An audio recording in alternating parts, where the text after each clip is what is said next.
Kilmar Abrego Garcia, a legal resident of the United States who was arguably illegally deported to an El Salvador hell prison because the Trump government said he was part of the gang MS-13.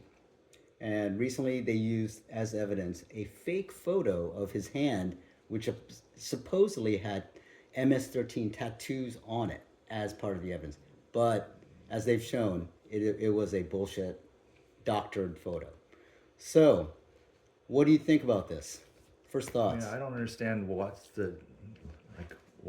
this is even being talked about. Like, why do they not bring him back to the United States? Why is this an issue at all? Exactly. I mean, he's falsely accused. They don't have any actual real evidence on him. He doesn't seem to be actually affiliated with MS-13, and just because he's from that country doesn't mean that you can just automatically deport people that are not actually guilty. Yeah. So I don't understand. You said he was legally here? Yes. All right. I wasn't sure if that was the case or not. Yeah. But he is married to a citizen. He is married to a U.S. citizen. Here's the thing, they obviously made a mistake and then they admitted it, right? That's right. They sent him over there, and then the court ruled against that, right. And then they're like, oh, it's out of our hands because we just the plane took off. Yeah. I don't know what we can do anymore. Yeah. And that's ridiculous, right? They're U.S. government officials. Second, now they're trying to say that he was MS-13 and that they're trying to tarnish his image any way they can. They're saying his wife filed assault charges against him, right. Which she did, but you got to look at if they were charges and she dropped them. She had a history of assault with a prior relationship, so she was scared. And then all of a sudden, these Trump officials are now suddenly part of the Me Too movement. Hey, I believe her. Anyways, it's stupid.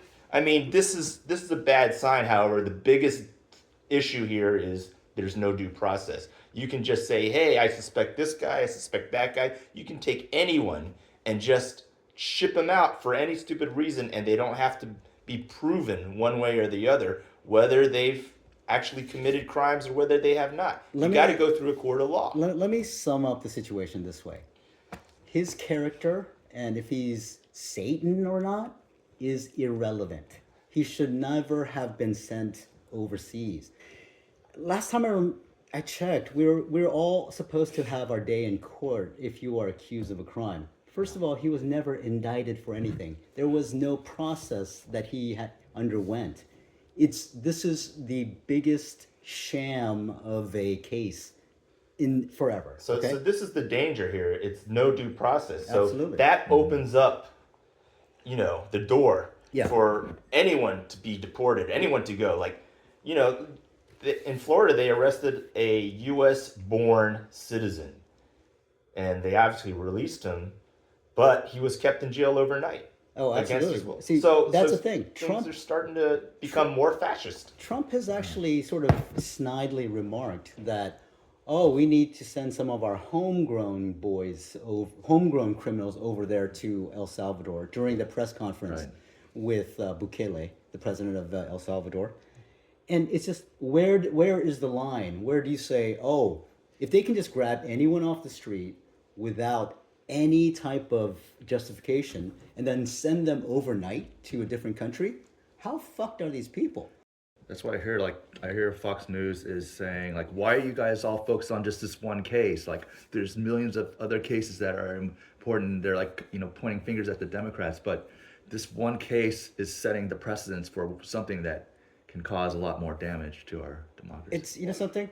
It'll only become like a big stink for Republicans when someone like Mitch McConnell gets grabbed and thrown in jail or sent over to, I don't know, Mexico or something. Well, obviously it's not going to happen because it's going to be, they're going to focus more on basically people of color.